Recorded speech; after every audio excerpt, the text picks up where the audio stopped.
Welcome back, fans, to the best show on KNWT Channel 8, Bearcat Update. I'm your new host, Max Moore, and I don't say that we're the best show because I'm the new host. We have the hardware to prove it.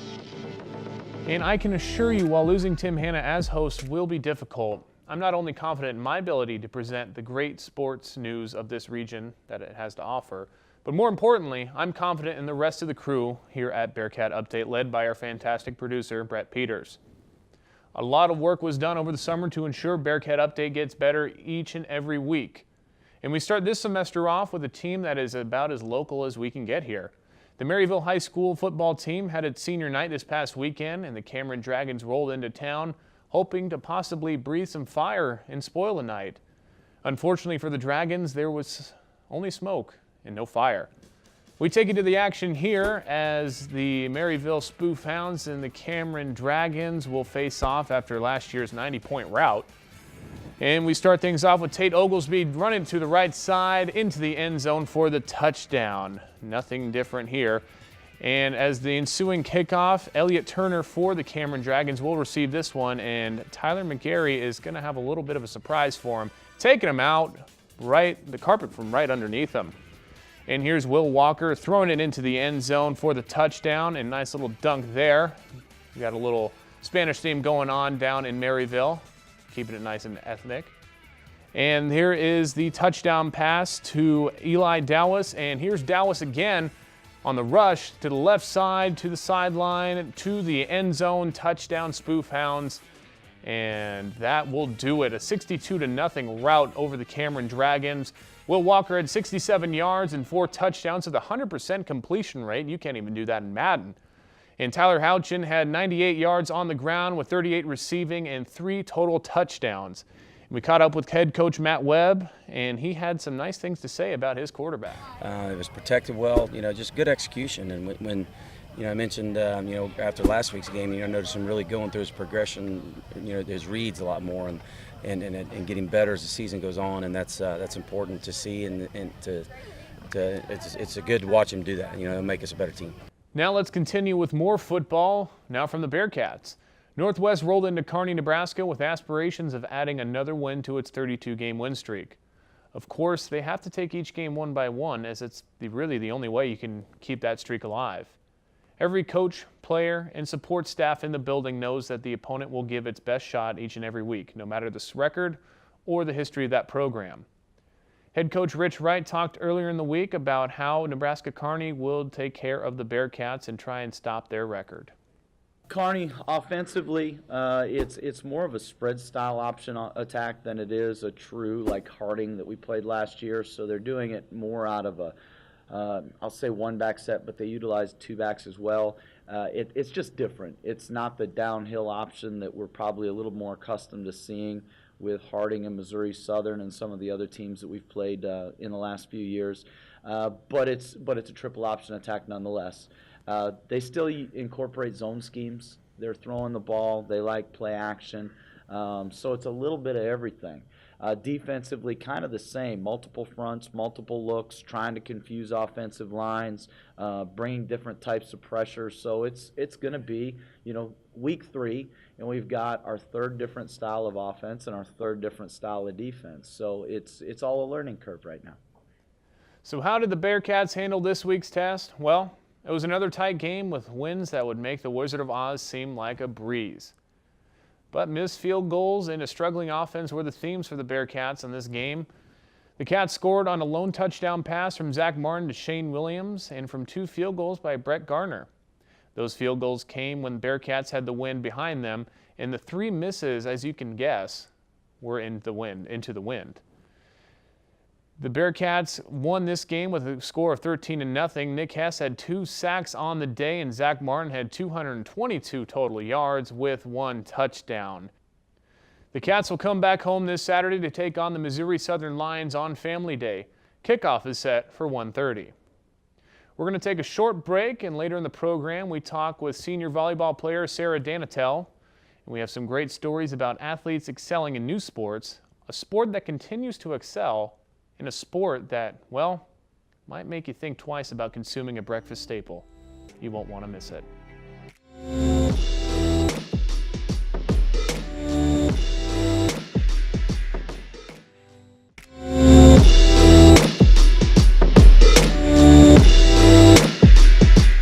Welcome back to Bearcat Update. I'm Max Moore, and it's time to catch up with one of my favorite sports, Bearcat volleyball. Northwest finished its final preseason tournament down in Fort Smith, Arkansas, and the team finished a 2-2 on the tournament with wins against Newman University and Henderson State. This capped off a preseason which led the Bearcats to a 6-6 total record. Now the Cats head down to Warrensburg Friday to take on the Jennies of Central Missouri, then over to Lindenwood University to take on the Lions on Saturday. We are now joined by one of the best setters in not only the MIAA, but in my heart as well, Sarah Danatel. Anyway, Sarah, how are you doing tonight? I'm doing good, Max. How are you doing? Doing fantastic. And this is a segment we call Coach's Corner with not Tim Hanna, but Max Moore. My fantastic producer, Brett, had a nice little dealing with that. And so where did your love for volleyball first start? My love for volleyball started, I think, right when I started playing, which was about 8 years old. Yeah, I've been playing for a long time. I'm 21 now, so that's a lot of years that I've put into this game. So you're from Colorado, right? I am from Colorado. How was that transition like going from Colorado to Maryville, Missouri?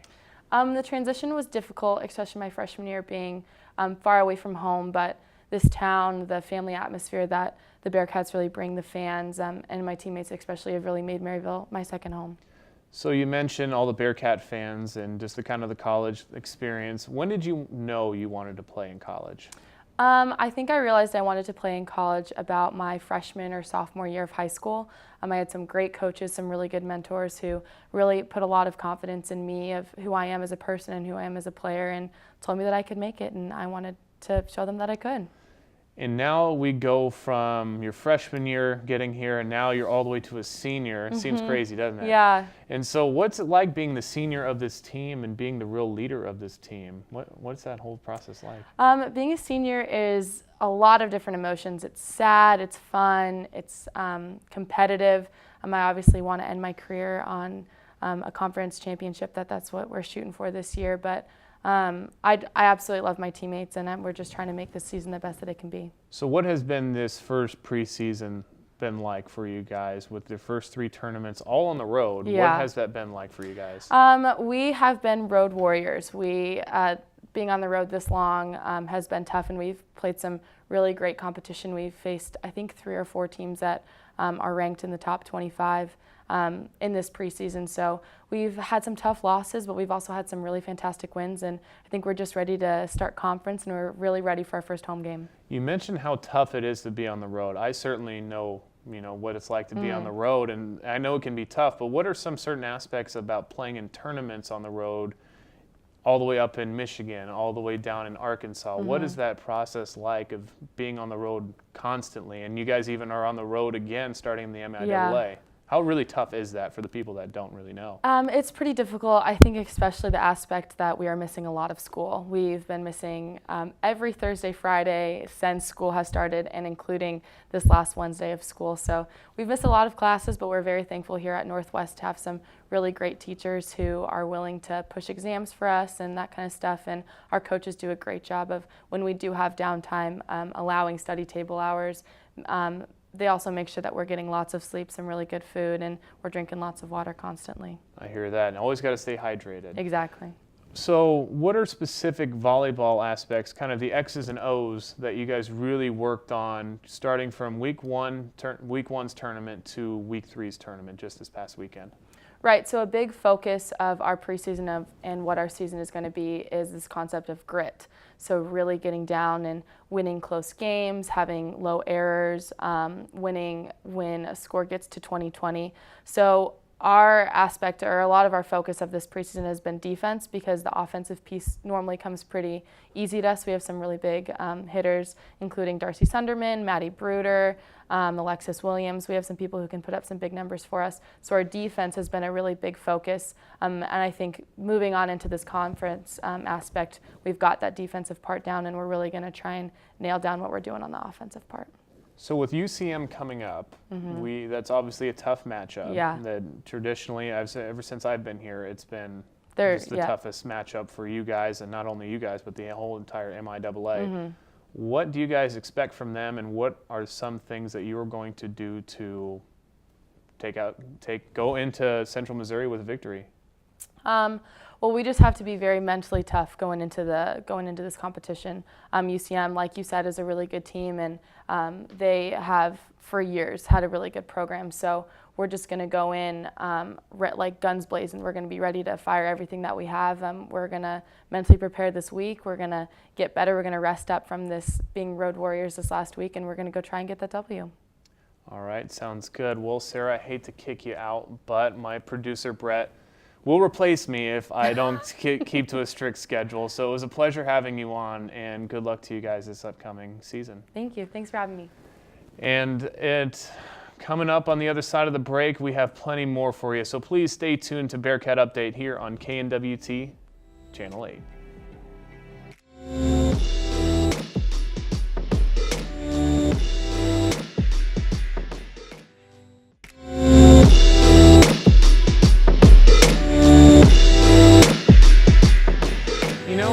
I've always wondered what it would have been like to play another sport in college. I had the privilege to play football here for the Bearcats, and it was a really awesome experience. But I was always intrigued what it would be like to be playing a different sport, an absolutely completely different sport, like basketball or even baseball. Just pick up a new sport and go with it. And after a lot of thought, I reminded myself that I was never the most athletic human to walk this planet to begin with, so it would only go as far as a thought. For two Bearcat athletes, this thought of mine became their reality. Our reporter Maya Dutho-Walpert shows us how two former tennis players picked up cross country and ran with it. The Northwest cross country season is hitting its stride. Last week, the Bearcats hosted a meet here in Maryville. The girls' squad finished third in the meet. The team was led by senior Margot Jacquet. Margot's journey into cross country season is an unusual one. When I first thought to join the cross country team, I was still playing tennis, and my back was really painful, and I couldn't play it anymore. So it was really tough mentally and physically to play tennis again, and I didn't think I could do it one more year. Margot wasn't the only transfer from the tennis team. She was also joined by junior Anit Colin. Both girls struggled with injuries and decided to take on a different type of sport. Yeah, well, overall it's been great, but as expected, they've got a lot of questions and a lot of things that they don't know about, and the rest of the team has been really open, but they've been transitioning well. They're very, very hard workers, and they've got some talent. They did a great job training throughout the summer. The training throughout the summer was new for Margot. She runs about 30 to 40 miles per week. Margot has always had a passion for running. She tried to start cross country at age 14, but tennis got in the way. She started training in May, exercising different muscles than she previously had with tennis. Playing tennis since I'm 8, so it's been all my life. So it's kind of weird to change sport. And physically, we don't use the same muscle, obviously. So it's really, I know it's going to be hard to adapt my body to running. With the transition, Margot is curious to see what her season will end up like. She expects to learn the basics to running and wants to let her body take her to the next level. My goal is to develop that running skills and strength and everything, and then also give the best of myself and see where I can go and what I can do. Margot hopes to lead the charge this Saturday as the Northwest cross country team will be traveling to Fayetteville for the Chili Pepper Invitational and gain potential personal records. For Bearcat Update, I'm Maya Dutho-Walpert. The Northwest Missouri State University cross country teams competed at the NCAA Preview in Evansville, Indiana on Saturday. The meet was hosted by Southern Indiana University. The men's team placed 10th overall, while the Northwest women took 11th place. The men were led by Brandon Phipps, who ran 25-29 in the 8K to finish 23rd, and Jake Stansberry finished 45th with a time of 26:12. Margot Jacquet paced the women with a 28th pace finish. She finished with a 5K in 18:57, and Melissa Shepard was 43rd in 19:19. Up next, the teams will head to the Arkansas Chili Pepper Festival in Fayetteville, Arkansas on Saturday, September 30th. The Northwest soccer team was in action down in St. Joseph, taking on the Missouri Western Griffins. The Bearcats struggled with possession early in the first half, allowing the Griffins to score in the 9th minute by Taylor Schwarzkopf. Missouri Western would go on to score again later in the first half in the 40th minute to send the Bearcats in the locker room down 2-0. Coming out of the second half, the Bearcats held strong possession and some scoring opportunities, but the number 24 team in the nation proved to be too strong on that day. The Griffins won the match by a score of 4-0, and the Cats returned home to face the Jennies of Central Missouri this past weekend on Bearcat pitch, but unfortunately results ended up being the same, a 4-0 score. Now, Northwest is known for its football and now even basketball, but included in that elite national company is the Northwest tennis team. On the men's side, ranking high in nationals is more or less an expectation. Now they have the home court to keep up with that success. Michael Byland caught up with the tennis team to see how they prepared to host a big tournament. The Northwest men's and women's tennis team looks forward to hosting the Northwest Invitational. With the newly renovated tennis courts neighboring Bearcat Stadium, head coach Mark Roswell wants to see how the team measures up.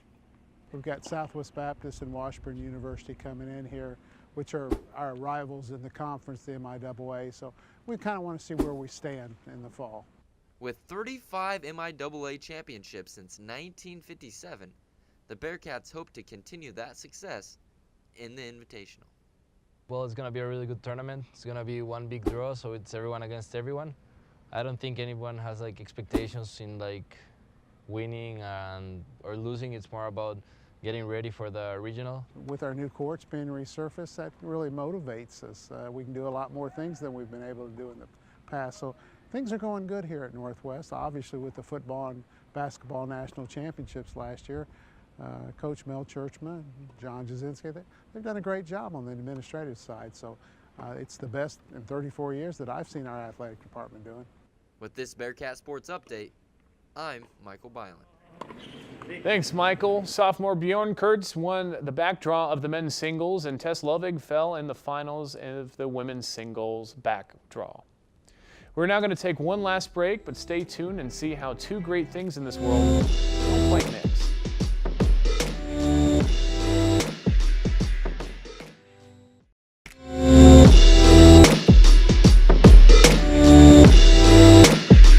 And welcome back. Max Moore here from Bearcat Update. We appreciate you all tuning into the program. Up next, we take a look at the Maryville Spoofhound volleyball team and its matchup against the Northland Christian Trailblazers of Kansas City.